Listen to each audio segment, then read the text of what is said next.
Hello, and welcome to Story Time with Tea, a cozy little corner where you can sip, unwind, and drift into comfortable stories together. I'm Tea, and this is Earl Grey. Tonight's story is Alice's Adventures in Wonderland by Lewis Carroll. So settle in, get comfy, and let's begin. Chapter 1. Down the Rabbit Hole. Alice was beginning to get very tired of sitting by her sister on the bank and of having nothing to do. Once or twice she had peeped into the book her sister was reading, but it had no pictures or conversations in it. And what is the use of a book, thought Alice, without pictures or conversations? So she was considering in her own mind, as well as she could, for the hot day made her feel very sleepy and stupid, whether the pleasure of making a daisy chain would be worth the trouble of getting up and picking the daisies, when suddenly a white rabbit with pink eyes ran close by her. There was nothing so very remarkable in that, nor did Alice think it was so very much out of the way to hear the rabbit say to itself, oh dear, I shall be late." When she thought it was over afterwards, it occurred to her that she ought to have wondered at this, but at the time it all seemed quite natural. But when the rabbit actually took a watch out of its waistcoat pocket and looked at it and then hurried on, Alice started to her feet, for it flashed across her mind that she had never before seen a rabbit with either a waistcoat pocket or a watch to take out of it, and burning with curiosity, she ran across the field after it, and fortunately was just in time to see it pop down a large rabbit hole under the hedge. In another moment down went Alice after it, never once considering how in the world she would get out again. The rabbit hole went straight on like a tunnel for some way, and then dipped suddenly down, so suddenly that Alice had not a moment to think about stopping herself before she found herself falling down a very deep well. Either the well was very deep, or she fell very slowly, for she had plenty of time as she went down to look about her and to wonder what was going to happen next. First, she tried to look down and make out what she was coming to, but it was too dark to see anything. Then she looked at the sides of the well and noticed that they were filled with cupboards and bookshelves. Here and there she saw maps and pictures hung upon pegs. She took down a jar from one of the shelves as she passed. It was labeled Orange Marmalade, but to her great disappointment, it was empty. She did not like to drop the jar for fear of killing somebody underneath, so managed to put it into one of the cupboards as she fell past it. Well, thought Alice to herself, after such a fall as this, I shall think nothing of tumbling downstairs. How brave they'll all think of me at home. Why, I wouldn't say anything about it, even if I fell off the top of the house, which was very likely true. Down, down, down. Would the fall never come to an end? I wonder how many miles I've fallen by this time, she said aloud. I must be getting somewhere near the center of the earth. Let me see. That would be 4,000 miles down, I think. For you see, Alice had learned several things of this sort in her lessons in the schoolroom. And though this was not a very good opportunity for showing off her knowledge, as there was no one to listen to her, still, it was good practice to say it over. Yes, that's about the right distance. But then I wonder what latitude or longitude I've got to. Alice had no idea what latitude was or longitude either, but thought they were nice grand words to say. Presently, she began again. I wonder if I shall fall right through the earth. How funny it'll seem to come out among the people that walk with their heads downward. The antipathies, I think. She was rather glad there was no one listening this time, as it didn't sound at all the right word. But I shall have to ask them what the name of the country is, you know. Please, ma'am, is this New Zealand or Australia? And she tried to curtsy as she spoke. Fancy curtsying as you're falling through the air. Do you think you can manage it? And what an ignorant little girl she'll think me for asking. No, it'll never do to ask. Perhaps I shall see it written up somewhere. Down, down, down. There was nothing else to do, so Alice soon began talking again. Dinah'll miss me very much tonight, I should think. Dinah was the cat. I hope they'll remember her saucer of milk at tea time. Dinah, my dear, I wish you were down here with me. There are no mice in the air, I'm afraid, but you might catch a bat, and that's very like a mouse, you know. But do cats eat bats, I wonder? And here Alice began to get rather sleepy and went on saying to herself in a dreamy sort of way, do cats eat bats? Do cats eat bats? And sometimes, do bats eat cats? For you see, She couldn't answer either question. It didn't matter much which way she put it. She felt that she was dozing off and had just begun to dream that she was walking hand in hand with Dinah and saying to her very earnestly, "Now, Dinah, tell me the truth. Did you ever eat a bat?" When suddenly, thump, thump, down she came upon a heap of sticks and dry leaves, and the fall was over. Alice was not a bit hurt, and she jumped up onto her feet in a moment. She looked up, but it was all dark overhead. Before her was another long passage, and the white rabbit was still in sight, hurrying down it.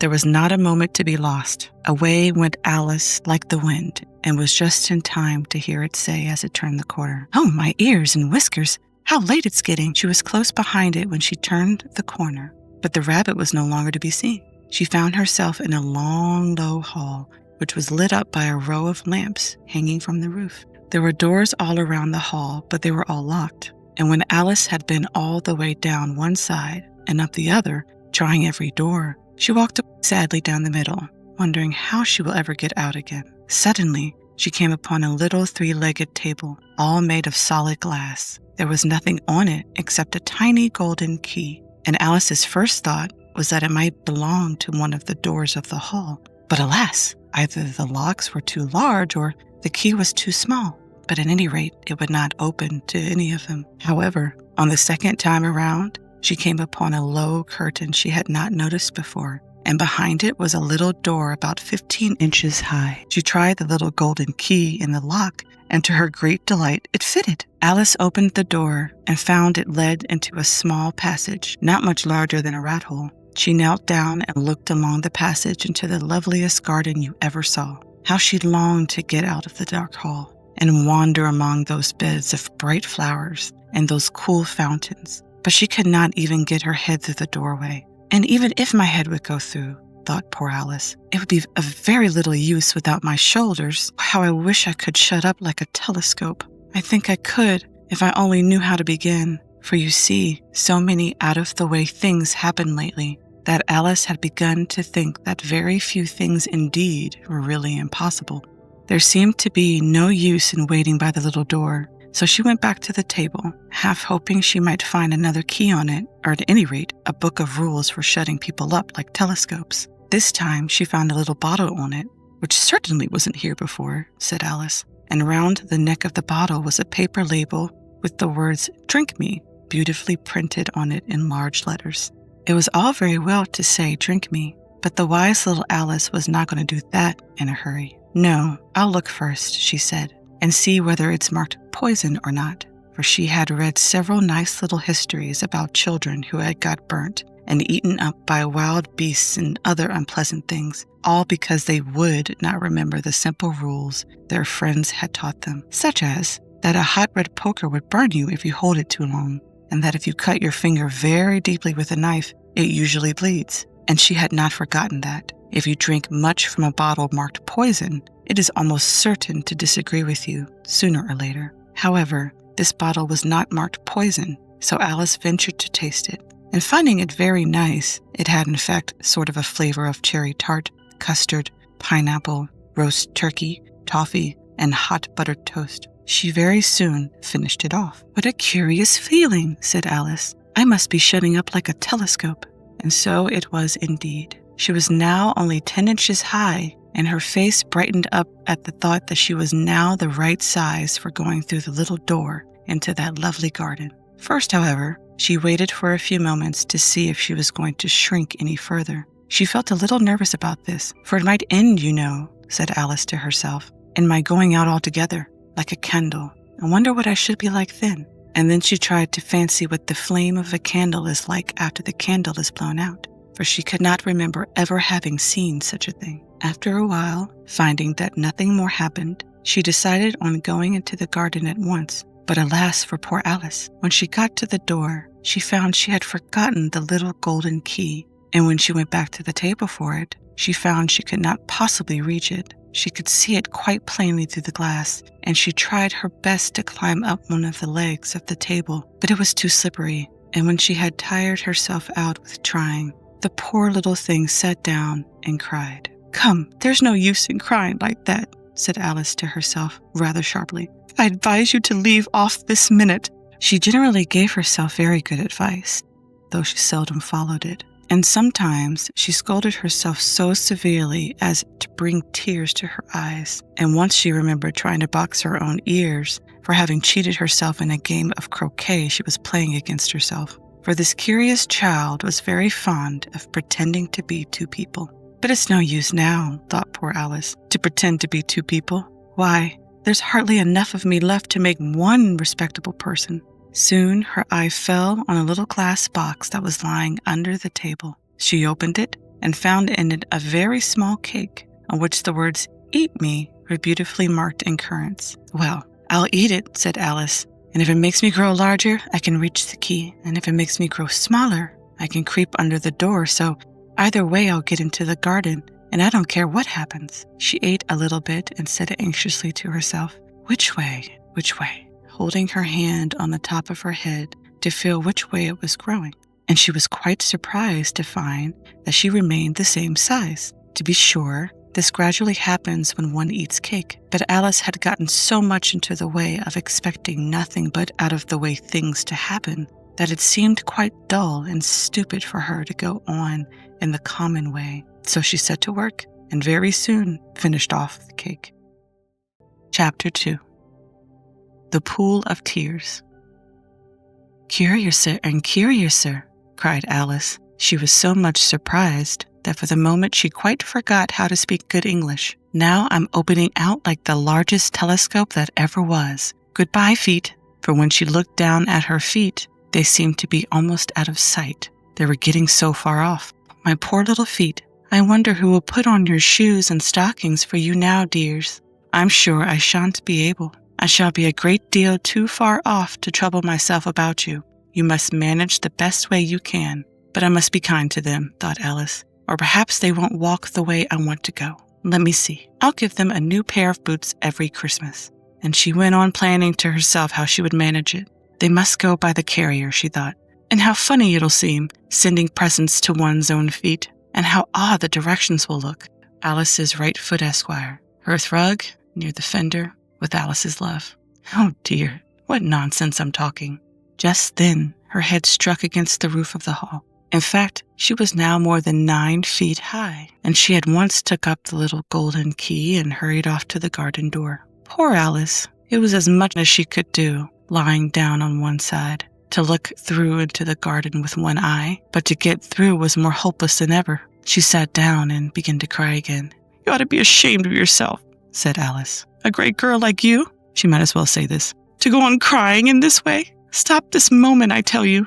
But she went on all the same, shedding gallons of tears, until there was a large pool all around her, about 4 inches deep, and reaching half down the hall. After a time, she heard a little pattering of feet in the distance, and she hastily dried her eyes to see what was coming. It was the White Rabbit returning, splendidly dressed with a pair of white kid gloves in one hand and a large fan in the other. He came trotting along in a great hurry, muttering to himself as he came, "Oh, the Duchess! The Duchess! Oh, won't she be savage if I kept her waiting?" Alice felt so desperate that she was ready to ask help of anyone, so when the rabbit came near her, she began in a low, timid voice, "If you please, sir." The rabbit started violently, dropping the white kid gloves and the fan, and scurried away into the darkness as hard as he could go. Alice took up the fan and gloves, and, as the hall was very hot, she kept fanning herself all the time she went on talking. "Dear, dear, how queer everything is today.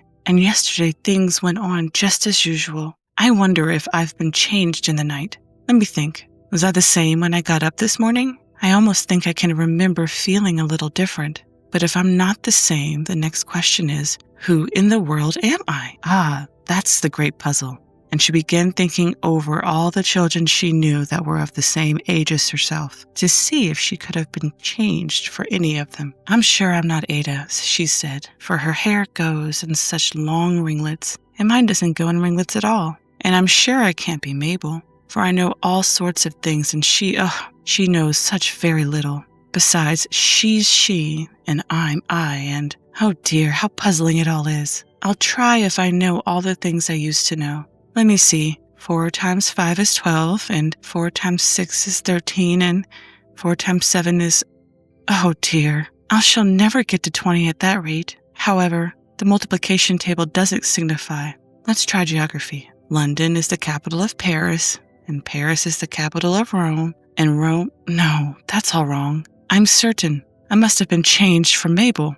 I'll try and say, how doth the little... And she crossed her hands on her lap as if she were saying lessons and began to repeat it, but her voice sounded hoarse and strange, and the words did not come the same as they used to do. How doth the little crocodile improve his shining tail, and pour the waters of the Nile on every golden scale? How cheerfully he seems to grin, how neatly spread his claws, and welcome little fishes in, with gently smiling jaws. I'm sure those are not the right words, said poor Alice, and her eyes filled with tears again as she went on. I must be Mabel after all, and I shall have to go and live in that poky little house and have next to no toys to play with and, oh, ever so many lessons to learn. No, I've made up my mind about it. If I'm Mabel, I'll stay down here. It'll be no use their putting their heads down and saying, come up again, dear. I shall only look up and say, who am I then? Tell me that first, and then, if I'm like being that person, I'll come up. If not, I'll stay down here and tell them somebody else. But oh dear, cried Alice, with a sudden burst of tears, I do wish they would put their heads down. I'm so very tired of being all alone here. As she said this, she looked down at her hands and was surprised to see that she had put on one of the rabbit's little white kid gloves while she was talking. How can I have done that? She thought. I must be growing small again. She got up and went to the table to measure herself by it and found that, as nearly as she could guess, she was now about 2 feet high and was going on shrinking rapidly. She soon found out that the cause of this was the fan she was holding, and she dropped it hastily, just in time to avoid shrinking away altogether. That was a narrow escape, said Alice, a good deal frightened at the sudden change, but very glad to find herself still in existence. And now for the garden. And she ran with all speed back to the little door. But alas, the little door was shut again, and the little golden key was lying on the glass table as before. And things are worse than ever, thought the poor child, for I never was so small as this before, never. And I declare it's too bad that it is. As she said these words, her foot slipped, and in another moment, splash, she was up to her chin in salt water. Her first idea was that she had somehow fallen into the sea.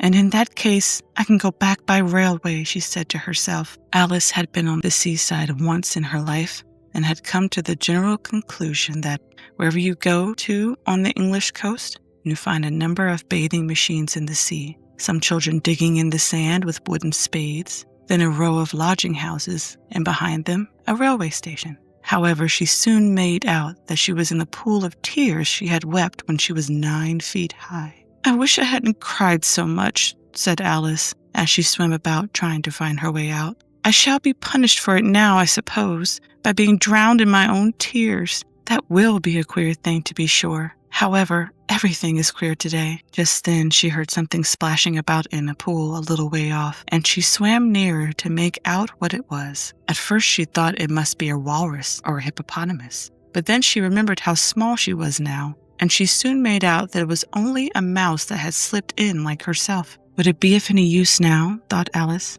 to speak to this mouse? Everything is so out of the way down here that I should think very lightly it can talk. At any rate, there's no harm in trying. So she began, Mouse, do you know the way out of this pool? I'm very tired of swimming about here, oh mouse. Alice thought this must be the right way of speaking to a mouse. She had never done such a thing before, but she remembered having seen in her brother's Latin grammar, a mouse, of a mouse, to a mouse, a mouse, a mouse. The mouse looked at her rather inquisitively and seemed to her to wink with one of its little eyes, but it said nothing. Perhaps it doesn't understand English, thought Alice. I dare say it's a French mouse, come over with William the Conqueror. For, with all her knowledge of history, Alice had no very clear notion how long ago anything had happened. So she began again, Où est ma chatte? Which was the first sentence in her French lesson book. The mouse gave a sudden leap out of the water and seemed to quiver all over with fright. Oh, I beg your pardon, cried Alice hastily, afraid that she had hurt the poor animal's feelings. I quite forgot you don't like cats. Not like cats,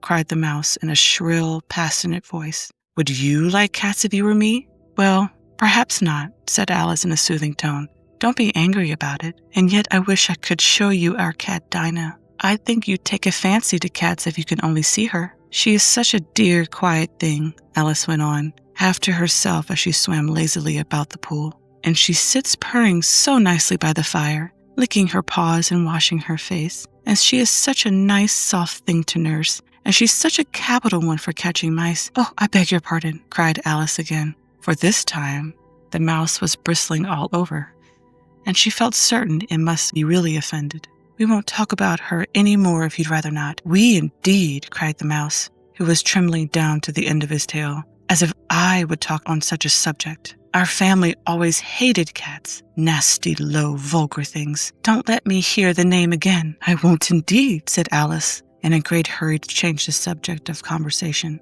Are you fond of dogs?" The mouse didn't answer, so Alice went on eagerly. "There is such a nice little dog near our house. I should like to show you. A little bright-eyed terrier, you know, with such long curly brown hair. And it'll fetch things when you throw them, and it'll sit up and beg for its dinner and all sorts of things. I can't remember half of them, and it belongs to a farmer, you know, and he says it's so useful. It's worth £100. He said it kills all the rats and—" "Oh, dear," cried Alice in a sorrowful tone. "I'm afraid I've offended it again," for the mouse was swimming away from her as hard as it could go, and making quite a commotion in the pool as it went. So she called softly after it, "Mouse dear, do come back again, and we won't talk about cats or dogs either if you don't like them." When the mouse heard this, it turned round and swam slowly back to her. Its face was quite pale, with passion, Alice thought, and it said in a low, trembling voice, "Let's get to the shore, and then I'll tell you my history, and you'll understand why it is I hate cats and dogs." It was high time to go, for the pool was getting quite crowded with the birds and animals that had fallen into it. There was a duck and a dodo, a lory and an eaglet, and several other curious creatures. Alice led the way, and the whole party swam to the shore. Chapter 3: A Caucus Race and a Long Tail. They were indeed a queer-looking party that assembled on the bank. The birds with draggled feathers, the animals with their fur clinging close to them, and all dripping wet, cross, and uncomfortable. The first question, of course, was how to get dry again.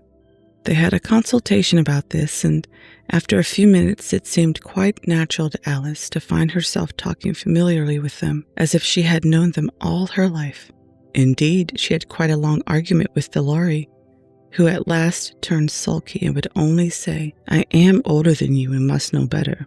And this Alice would not allow without knowing how old it was, and as the lory positively refused to tell its age, there was no more to be said. At last the mouse, who seemed to be a person of authority among them, called out, "Sit down, all of you, and listen to me. I'll soon make you dry enough." They all sat down at once in a large ring, with the mouse in the middle. Alice kept her eyes anxiously fixed on it, for she felt sure she would catch a bad cold if she didn't get dry very soon. "Ahem," said the mouse with an important air. "Are you all ready? This is the driest thing I know. Silence all around, if you please." William the Conqueror, whose cause was favored by the Pope, was soon submitted to by the English, who wanted leaders and had been of late much accustomed to usurpation and the conquest. Edwin and Morcar, the Earls of Mercia and Northumbria. "Ugh," said the lory with a shiver. "I beg your pardon," said the mouse, frowning, but very politely. "Did you speak?" "Not I," said the lory hastily. "I thought you did," said the mouse. "I proceed. Edwin and Morcar, the Earls of Mercia and Northumbria, declared for him, and even Stigand, the patriotic Archbishop of Canterbury, found it advisable—" "Found what?" said the duck. "Found it," the mouse replied rather crossly. "Of course you know what it means." "I know what it means well enough. When I find a thing," said the duck, "it's generally a frog or a worm. The question is, what did the Archbishop find?" The mouse did not notice this question, but hurriedly went on. "Found it advisable to go with Edgar Atheling to meet William and offer him the crown. William's conduct at first was moderate, but the insolence of his Normans— How are you getting on now, my dear?" it continued, turning to Alice as it spoke. "As wet as ever," said Alice in a melancholy tone. "It doesn't seem to dry me at all." "In that case," said the dodo, solemnly rising to its feet, I move that the meeting adjourn for the immediate adoption of more energetic remedies. Speak English, said the eaglet. I don't know the meaning of half those long words, and what's more, I don't believe you do either. And the eaglet bent down its head to hide a smile. Some of the other birds tittered audibly. What I was going to say, said the dodo in an offended tone, was that the best thing to get us dry would be a caucus race. What is a caucus race? Said Alice. Not that she wanted much to know, but the dodo had paused as if it thought that somebody ought to speak, and no one else seemed inclined to say anything. Why, said the dodo, the best way to explain it is to do it, and as you might like to try the thing yourself some winter day,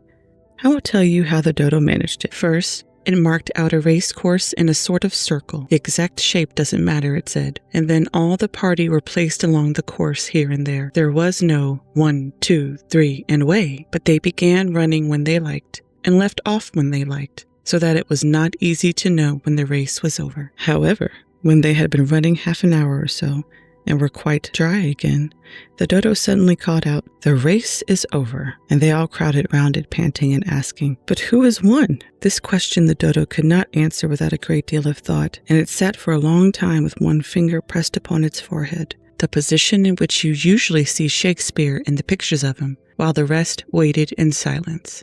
At last the dodo said, "Everybody has won, and all must have prizes." "But who is to give the prizes?" quite a chorus of voices asked. "Why, she, of course," said the dodo, pointing to Alice with one finger, and the whole party at once crowded round her, calling out in a confused way, "Prizes, prizes!" Alice had no idea what to do, and in despair she put her hand in her pocket and pulled out a box of comfits. Luckily the salt water had not gone into it, and handed them round as prizes. There was exactly one apiece, all round. "But she must have a prize herself, you know," said the mouse. "Of course," the dodo replied very gravely. "What else have you got in your pocket?" he went on, turning to Alice. "Only a thimble," said Alice sadly. "Hand it over here," said the dodo. Then they all crowded round her once more, while the dodo solemnly presented the thimble, saying, "We beg your acceptance of this elegant thimble." And when it had finished this short speech, they all cheered. Alice thought the whole thing very absurd, but they all looked at her so grave that she did not dare to laugh, and, as she could not think of anything to say, she simply bowed and took the thimble, looking as solemn as she could. The next thing was to eat the comfits. This caused some noise and confusion, as the large birds complained that they could not taste theirs, and the small ones choked and had to be patted on the back. However, it was over at last, and they sat down again in a ring and begged the mouse to tell them something more. "You promised to tell me your history, you know," said Alice. "And why is it that you hate C and D?" she added in a whisper, half afraid that it would be offended again. "Mine is a long and a sad tale," said the mouse, turning to Alice and sighing. "It is a long tale, certainly," said Alice, looking down with wonder at the mouse's tail. "But why do you call it sad?"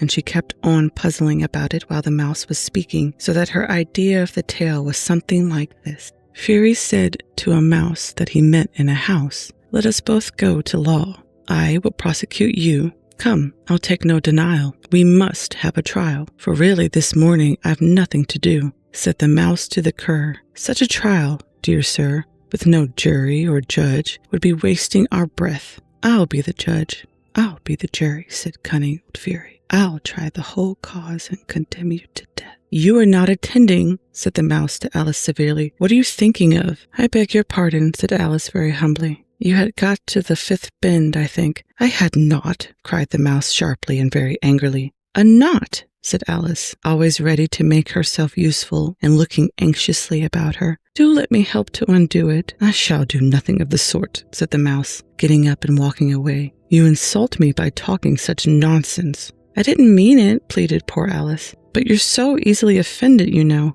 The mouse only growled in reply. "Please come back and finish your story," Alice called after it, and the others all joined in chorus. "Yes, please do." But the mouse only shook its head impatiently and walked a little quicker. "What a pity it wouldn't stay," sighed the lory, as soon as it was quite out of sight, and an old crab took the opportunity of saying to her daughter, "My dear, let this be a lesson to you never to lose your temper." "Hold your tongue, Ma," said the young crab, a little snappishly. "You're enough to try the patience of an oyster." "I wish I had our Dinah here, I know I do," said Alice aloud, addressing nobody in particular. "She'd soon fetch it back." "And who is Dinah, if I might venture to ask the question?" said the Lory. Alice replied eagerly, for she was always ready to talk about her pet. "Dinah is our cat, and she's such a capital one for catching mice you can't think. And I wish you could see her after the birds. Why, she'll eat a little bird as soon as to look at it." This speech caused quite a remarkable sensation among the party. Some of the birds hurried off at once. One old magpie began wrapping itself up very carefully, remarking, "I really must be getting home. The night air doesn't suit my throat." And a canary called out in a trembling voice to its children, "Come away, my dears. It's high time you were all in bed." On various pretexts they all moved off, and Alice was soon left alone. "I wish I hadn't mentioned Dinah,"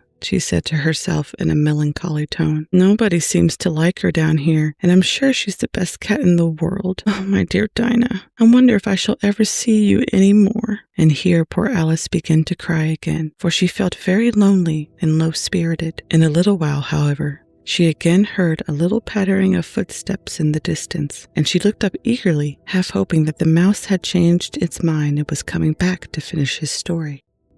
Thank you so much for spending this quiet moment with me tonight. I hope today's story brought you a little comfort and a little warmth. If you enjoyed our time together and would like to join me again, don't forget to tap that like button and subscribe so you don't miss the next chapter or story. Until next time, sweet dreams, and remember, you are safe, you are loved, and you belong here just as you are. Good night.